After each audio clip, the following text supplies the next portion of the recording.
Hello, नमस्कार, आदाब, सत श्री अकाल, गुड मॉर्निंग दोस्तों। जीएस वाले भैया आपका हार्दिक स्वागत एवं अभिनंदन करते हैं।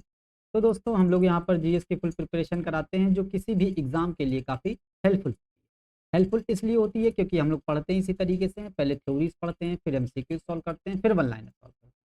और जब इस तरीके से होलिस्टिक वे में पढ़ाई होती है तो वो एग्ज़ाम में एग्ज़ीक्यूट करने के लिए काफ़ी आसान होता है। और अमूमन जो लोग तैयारी करते हैं वो इन सब चीज़ों को फॉलो बिल्कुल नहीं करते हैं और इसीलिए वो एक सिलेक्शन से काफ़ी समय तक दूर रहते हैं और उनको चीज़ें लॉन्ग टाइम तक याद भी नहीं रहती। दोस्तों हमारा एसएससी में सिलेक्शन हुआ, रेलवे में सिलेक्शन हुआ, हमने यूपी पीसीएस का इंटरव्यू दिया, तो उसमें इन सब चीज़ों का बहुत ही इंपॉर्टेंट रोल था और इसी कारण से ये सारी चीज़ें आप लोगों के साथ भी शेयर करते हैं। तो दोस्तों हम लोग भाग 11 और भाग 12 पढ़ चुके थे। भाग 11 और भाग 12 दोनों केंद्र और राज्य के मध्य संबंधों से संबंधित है। इसीलिए भाग 11 और भाग 12 का कंबाइंड क्वेश्चन आंसर हम लोग कर रहे हैं। हम लोग रेगुलेटिंग एड की क्लास से लेकर के अभी तक सेम इसी तरीके से पढ़े हैं। पहले थ्योरीज, एमसीक्यूज, फिर वन लाइन। और एक बार की क्लास में ही हम लोगों का कम से कम 5 से 6 बार रिवीजन हो जाता है और इसी कारण से याद भी जल्दी हो जाता है। तो कल की क्लास भाग 11 और भाग 12 के संदर्भ में 1 से 50 नंबर तक मतलब 50 एमसीक्यूज की थी, जिसमें प्रीवियस ईयर क्वेश्चंस भी थे और एक्सपेक्टेड क्वेश्चंस भी हैं। और एक बार पूरा चैप्टर हम लोगों का रिवाइज हो जाता है। आज 51 से 100 नंबर तक मतलब आज फिर 50 एमसीक्यूज हैं और इस तरीके से भाग 11 और भाग 12 के क्वेश्चन सारे खत्म हो जाएंगे और एग्जाम में क्वेश्चन इनमें से बाहर नहीं जाएगा। ठीक है। तो दोस्तों अब हम लोग अपने पहले क्वेश्चन की ओर आगे बढ़ते हैं, मतलब 51 क्वेश्चन की ओर। ठीक है। तो दोस्तों 51वां क्वेश्चन है, अंतरराज्यीय परिषद का गठन संविधान के किस अनुच्छेद में है?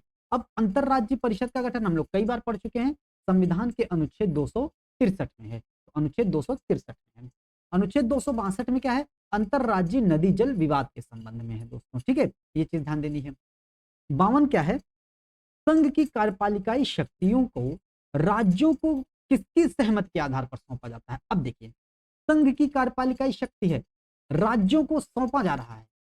तो अगर कोई चीज किसी को सौंपा जा रहा है तो किसकी सहमत पर सौंपा जाएगा? हम आपको कोई चीज दें तो किसकी सहमत पर हम आपको देंगे? आपकी ही सहमति पर ना। और आप अगर हमको कोई चीज दें तो किसकी सहमत पर देंगे? जब तक हमारी मर्जी नहीं होगी तब तक नहीं दे पाएंगे। तो वही चीज है, अगर संघ की कार्यपालिका शक्तियों को राज्य को सौंपा जा रहा है तो किसकी सहमत पर सौंपा जाएगा उसको?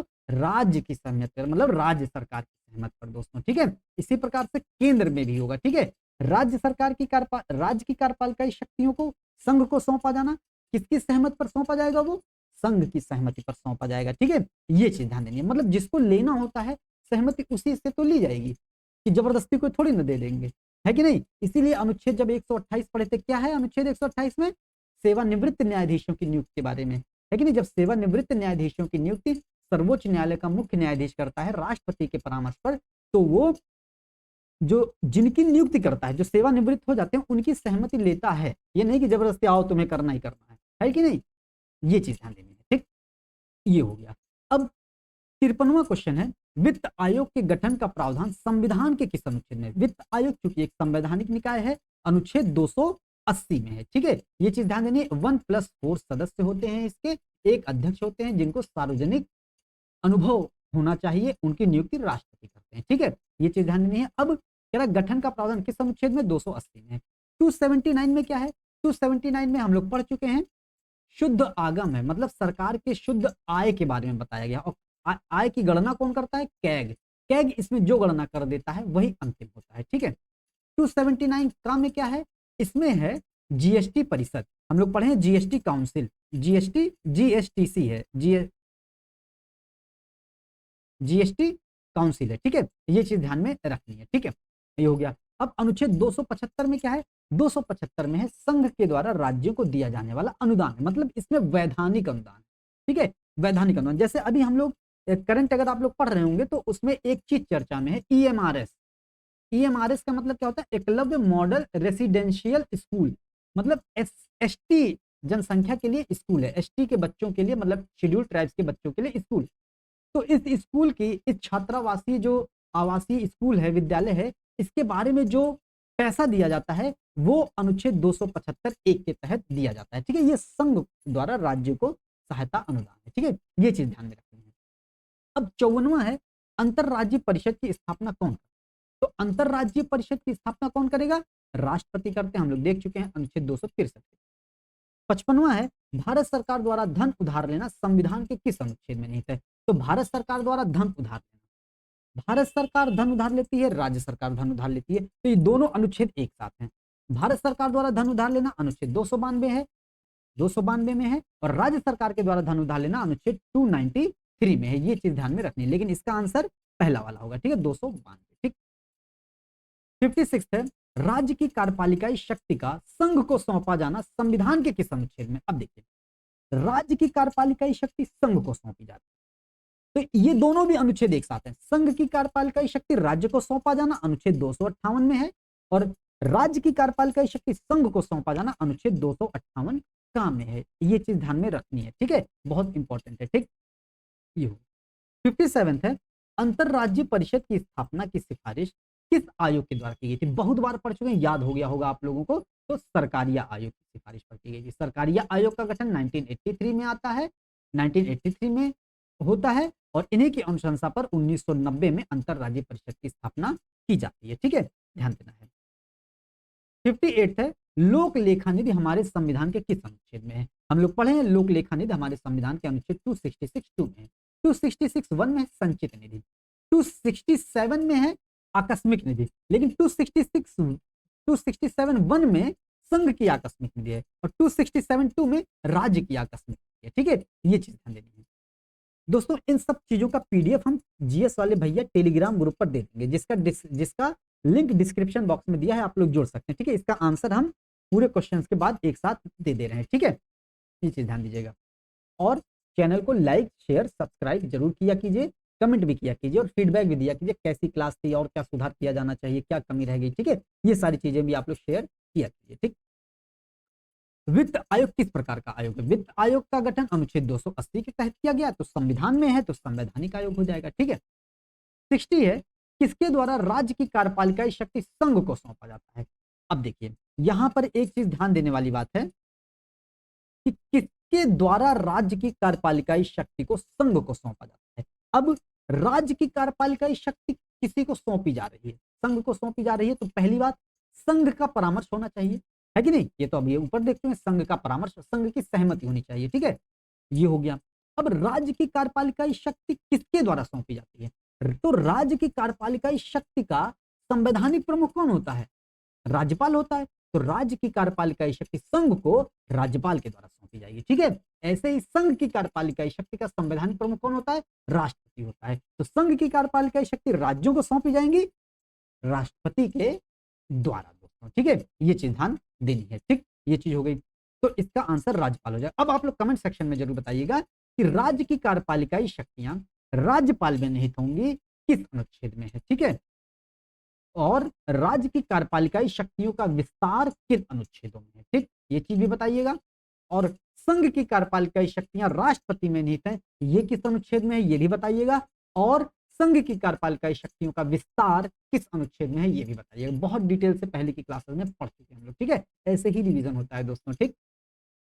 61वां है, अंतरराज्यीय परिषद का गठन कब किया गया? तो अंतरराज्यीय परिषद का गठन 1990 में किया गया। ठीक।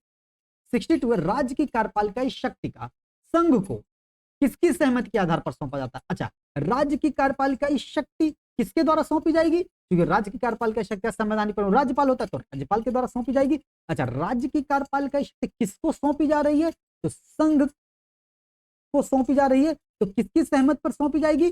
संघ की सहमति पर सौंपी जाएगी। तो संघ को किसकी सहमति के आधार पर सौंपा जाता है? तो संघ को संघ सरकार की सहमति के आधार पर सौंपा जाता है। ठीक है, ये चीज ध्यान देनी है। ठीक। 63वां है, वित्त आयोग का एक अध्यक्ष होता है, और वो कौन होता है? मतलब वित्त आयोग का एक अध्यक्ष होता है और 4 अन्य सदस्य होते हैं, 1+4 होते हैं। ठीक है, ये चीज ध्यान में रखनी है। 4 में जो पहला सदस्य होता है वो उच्च न्यायालय का न्यायाधीश हो, या पहले था, या उच्च न्यायालय का न्यायाधीश बनने की योग्यता रखता हो। दूसरा जो सदस्य होता है उसे वित्तीय और लेखा का ज्ञान होना चाहिए। तीसरा सदस्य होता है उसे वित्तीय प्रशासन का अनुभव होना चाहिए। चौथा सदस्य जो होता है उसे अर्थशास्त्र का ज्ञाता होना चाहिए, और जो अध्यक्ष होते हैं उसे सार्वजनिक जीवन का अनुभव होना चाहिए। ये है दोस्तों। और यहाँ पर एक चीज ध्यान देनी है, जो वित्त आयोग के जो वित्त आयोग के सदस्यों की जो योग्यताएं हैं ये संविधान में वर्णित नहीं है, ये चीज ध्यान में रखनी है। ठीक है, ये वित्त आयोग अधिनियम 1951 के तहत दिया गया है। ठीक, ये चीज ध्यान देनी है। अब 64th है, भारत सरकार द्वारा धन उधार लेने के संबंध में धनराशि का निर्धारण कौन करता है। अब देखिए, भारत सरकार द्वारा धन उधार लेना और राज्य सरकार के द्वारा धन उधार लेना, ये दोनों एक साथ हैं। तो किन किन अनुच्छेदों में है भारत सरकार द्वारा धन उधार लेना? अनुच्छेद 292 में है, और राज्य सरकार के द्वारा धन लेना अनुच्छेद 293 में है। इंपॉर्टेंट है, क्वेश्चन पूछे जाते हैं। ठीक है, ये हो गया। अब भारत सरकार द्वारा धन उधार लेने के संबंध में धनराशि का निर्धारण कौन करता है? तो उधार कौन ले रहा है? उधार भारत सरकार ले रही है, तो भारत सरकार में धनराशि का निर्धारण कौन करेगा? तो संसद करेगी धनराशि का निर्धारण। ठीक, ये चीज ध्यान दीजिएगा। 65th है, संघ की आकस्मिक निधि संविधान के किस अनुच्छेद में है? आकस्मिक निधि संविधान के अनुच्छेद 267 में है। तो संघ की आकस्मिक निधि 266, 267 1 में हो जाएगा, और राज्य की आकस्मिक निधि 267 2 में हो जाएगा। 266 के 2 में है लोक लेखा निधि, और 266 1 में है संचित निधि दोस्तों। ठीक है, ये चीज ध्यान दीजिएगा। 66 है, वित्त आयोग का गठन कौन करता है? तो वित्त आयोग का गठन अनुच्छेद 280 में है, और इसका गठन प्रत्येक 5 वर्ष पर राष्ट्रपति के द्वारा किया जाता है। ठीक है।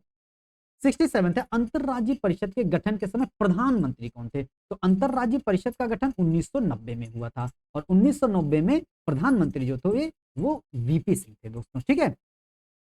अच्छा, यहीं से एक चीज क्वेश्चन और आता है, हम लोग पढ़े थे पंचायती राज अधिनियम लागू हुआ था 1992 में, तो उस समय प्रधानमंत्री कौन थे? नरसिम्हा राव थे दोस्तों। ठीक है, वीपी सिंह जो अंतरराज्यीय परिषद 1990 में आया था। ठीक, ध्यान देना है।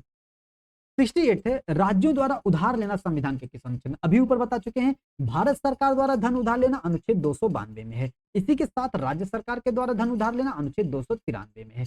एक ग्रुप ये बन जाता है, और एक ग्रुप बन जाता है, हम लोग पहले पढ़े हैं, अनुच्छेद 258 और अनुच्छेद 258 का में। ठीक है, ये चीज ध्यान देना है। ठीक, अब देखिए, राज्यों द्वारा धन उधार लेना संविधान के राज्य के द्वारा तो अनुच्छेद 293 में है। ठीक। 69 है, अंतरराज्यीय नदी जल विवाद के बारे में संविधान के किस अनुच्छेद में प्रावधान? तो अंतरराज्यीय नदी जल विवाद अनुच्छेद 262 में है दोस्तों। ठीक है, ये चीज हो गई।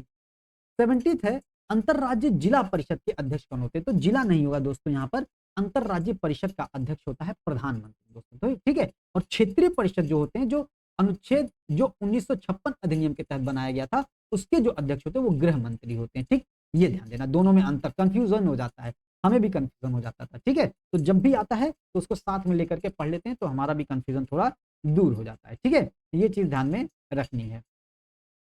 अब देखिए, 71वां है, अंतरराज्यीय नदी जल विवाद समाधान हेतु नदी जल प्राधिकरण का गठन कौन करता है? तो नदी जल प्राधिकरण का गठन संसद करती है दोस्तों। ठीक, बहुत इंपॉर्टेंट है, ध्यान में देना है।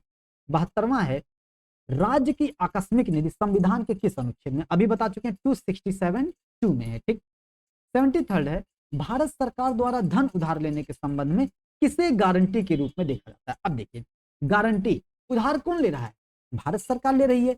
भारत सरकार धन उधार ले रही है, तो गारंटी क्या होगा? तो भारत सरकार की संचित निधि, मतलब संसद की संचित, मतलब केंद्र की संचित निधि। ठीक है, तो कुल जीडीपी नहीं होगा, लोक लेखा निधि नहीं होगा, तो भारत सरकार की संचित निधि गारंटी के रूप में होती है। ठीक है, जो भारत सरकार उधार देती है। ठीक, उसी प्रकार से राज्य सरकार जब उधार लेती है, उसकी गारंटी के रूप में राज्य की संचित निधि होती है। ये सब पहले की क्लासेस में पढ़ चुके हैं, नहीं पढ़े तो जाके जरूर देखिएगा, एक बार में सब कुछ समझ में आ जाएगा, क्योंकि एक बार में ही 5 से 6 बार रिवीजन हम लोगों की क्लास में होता है दोस्तों। ठीक है। 74th है, अंतरराज्य जिला परिषद की बैठक वर्ष में कितनी बार होती है? तो प्रावधान तो है वर्ष में 3 बार होती है, लेकिन बहुत समय हो जाता है नहीं होती है बैठकें। ठीक है, तो अंतरराज्य जिला परिषद की बैठक वर्ष में 3 बार होती है। 75 है, मतलब संविधान के अनुसार। ठीक, अंतरराज्यीय नदी जल विवाद अधिनियम कब पारित किया? अंतरराज्यीय नदी जल विवाद अधिनियम 1956 में पारित किया गया है। इंपॉर्टेंट है, ध्यान देना।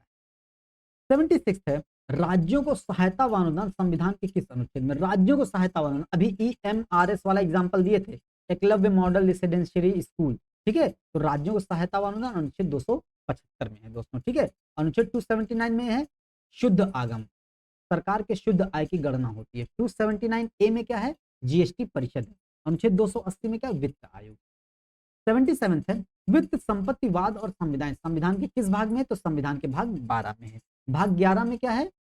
केंद्र और राज्य का संबंध दोस्तों, ठीक है, ये चीज ध्यान देनी है। और भाग 12 जो है किस अनुच्छेद से है, अनुच्छेद 264 से 300 का तक है दोस्तों, ठीक है, ये चीज ध्यान देनी है।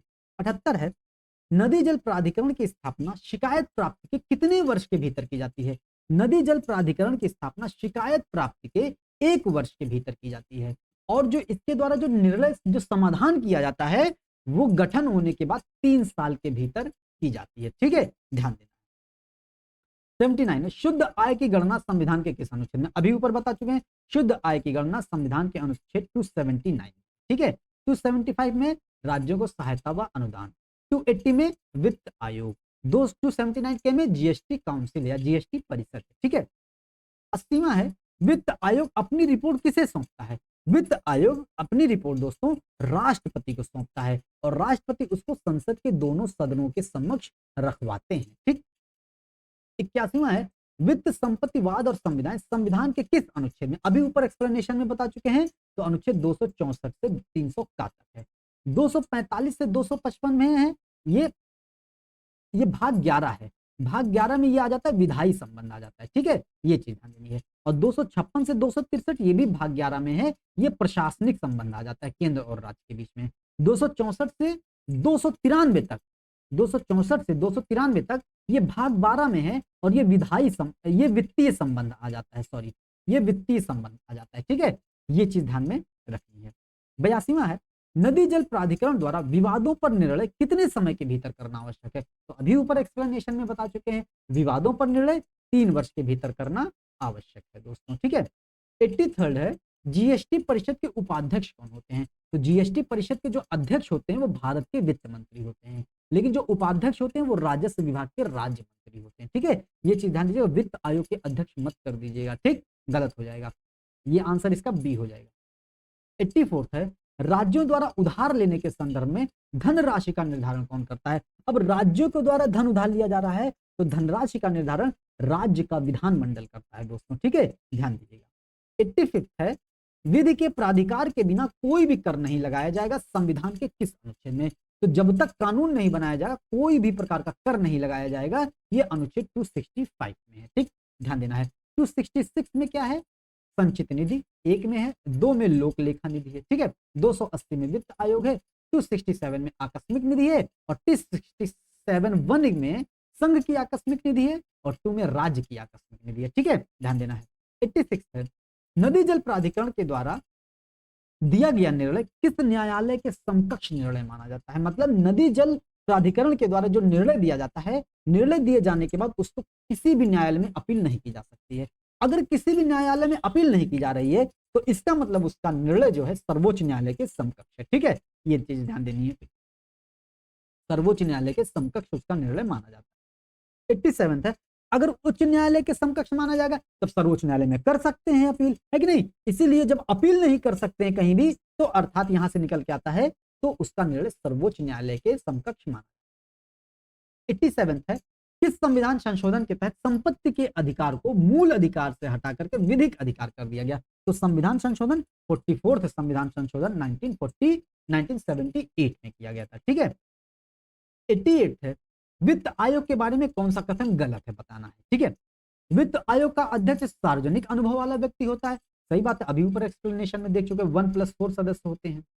वित्त आयोग का एक सदस्य या तो उच्च न्यायालय का न्यायाधीश या न्यायाधीश या उच्च न्यायालय का न्यायाधीश है या न्यायाधीश था या न्यायाधीश बनने की योग्यता रखता हो, ये भी है, ये सही बात है, ठीक है, एक सदस्य इसका ये हो गया। एक सदस्य वित्त और लेखाओं का विशेष ज्ञान रखता हो, ये भी सही बात है, ठीक है, ये हो गया दूसरा। एक सदस्य वित्तीय प्रशासन का अनुभव रखता हो, ये तीसरा सदस्य हो गया, पढ़ चुके हैं। एक सदस्य अर्थशास्त्र का ज्ञाता हो, ये भी चौथा भी स्टेटमेंट सही है, मतलब सभी स्टेटमेंट सही, उपर्युक्त सभी सही है दोस्तों, ठीक है, ये चीज ध्यान में दें। 89 है, जीएसटी परिषद की स्थापना संविधान के किस अनुच्छेद के तहत की गई है, तो जीएसटी परिषद की स्थापना संविधान के अनुच्छेद 279 के तहत किया गया और जीएसटी को भारत में 101वें संविधान संशोधन के माध्यम से शामिल किया गया। 90th है, विधि के प्राधिकार के बिना कोई भी कर नहीं लगाया जाएगा, किस प्रकार का अधिकार है, विधि के प्राधिकार के बिना मतलब बिना कानून बनाए किसी भी प्रकार का कोई भी कर लोगों पर नहीं लगाया जाएगा। ये हम लोग पढ़ चुके अनुच्छेद 265 है। और जब अनुच्छेद में मतलब संविधान में है तो ये संवैधानिक अधिकार हो जाएगा दोस्तों, ठीक है, ये चीज ध्यान दीजिएगा। ठीक, 91 है, संपत्ति का अधिकार संविधान के किस अनुच्छेद में है? तो संपत्ति का अधिकार संविधान के अनुच्छेद 19 के एफ में नहीं है, इसको निश्चित कर दिया गया था 44वें संविधान संशोधन 1978 के तहत। ठीक, 31 भी रद्द कर दिया गया था, 300 काम में है, 300 काम में शामिल करके उसको एक विधिक अधिकार बना दिया गया। ठीक, ये चीज ध्यान देनी है। संपत्ति का अधिकार रट लीजिए, विधिक अधिकार होगा। अगर संपत्ति के अधिकार में ऑप्शन में भी संवैधानिक अधिकार होगा और विधिक अधिकार भी है तो विधिक अधिकार मानिएगा, संवैधानिक अधिकार मत मानिएगा। ये मत सोचिएगा अनुच्छेद 300 का में है तो संवैधानिक अधिकार है, इसको बस इसी तरीके से रट लीजिए। ठीक है, ये चीज ध्यान दीजिएगा। ठीक, 92वां है, नदी जल प्राधिकरण द्वारा दिया गया निर्णय की अपील कहां की जाती है? अब नदी जल प्राधिकरण के द्वारा दिया गया निर्णय सर्वोच्च न्यायालय के समकक्ष निर्णय माना जाता है, तो अपील कहां की जाएगी? अपील किसी भी न्यायालय में नहीं की जा सकती है। ठीक है, ये चीज ध्यान देना है। जीएसटी परिषद में सदस्यों की संख्या कितनी होती है? तो पढ़ चुके हैं, एक्सप्लेन भी कर चुके हैं, 33 होती है। कैसे? एक वित्त मंत्री अध्यक्ष होते हैं, एक राजस्व मंत्री जो होते हैं उपाध्यक्ष होते हैं, 28 राज्यों के जो मंत्री होते हैं वो इसके सदस्य होते हैं। तो कितने हो गए? 28, 29, 30, बचा 3 सदस्य। दिल्ली, पौंडीचेरी, जम्मू कश्मीर राज्य के जो मंत्री होते हैं वित्त, वो भी इसके सदस्य होते हैं। तो कितना आसान है, 33 सदस्य याद कर लिया। एक अध्यक्ष हो गए, एक उपाध्यक्ष हो गए, 28 राज्य हो गए, 3 विधान सभा वाले राज्य हो गए या विधानसभा वाले केंद्र शासित प्रदेश हो गए, है कि नहीं? आसान हो गया जाता है। 94 है, संचित निधि हमारे संविधान के किस अनुच्छेद में? तो संचित निधि हमारे संविधान के अनुच्छेद 266 एक।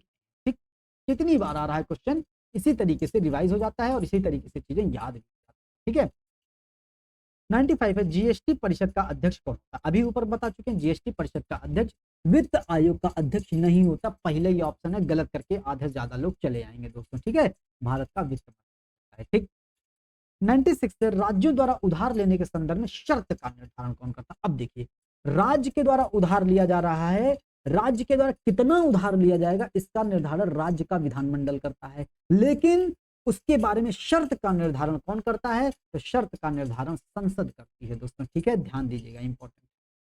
97 है, संपत्ति का अधिकार कौन सा अधिकार है? तो संपत्ति का अधिकार दोस्तों विधिक अधिकार है। ठीक, 98 है, सरकारिया आयोग का गठन कब किया गया? तो सरकारिया आयोग का गठन 1990 में किया गया था। ठीक है, ध्यान दीजिएगा। सॉरी, सरकारिया आयोग का गठन 1983 में किया गया। 1990 में सरकारिया आयोग की सिफारिश के अनुसार अंतरराज्यीय परिषद का गठन किया गया है, ये चीज ध्यान दीजिएगा। 99 है, पुंछी आयोग का गठन कब किया गया? तो पुंछी आयोग का गठन 2007 में किया गया है। ठीक, 100वें पुंछी आयोग में कितने सदस्य थे? तो पुंछी आयोग में 1/4 सदस्य थे, मतलब कुल 5 सदस्य थे। तो पुंछी आयोग में कितने सदस्य थे? आप लोग कमेंट सेक्शन में जरूर बताइएगा। एक तो मदन मोहन पुंछी अध्यक्ष थे, एक एक थे धीरेन्द्र शास्त्री नहीं थे, कौन थे आप बताइएगा। एक ए माधव, पंचायत देखिए ना, एक माधव थे। ठीक है, एक अमरीश पुरी नहीं थे, 1, 2, 3 और एक आ जाते हैं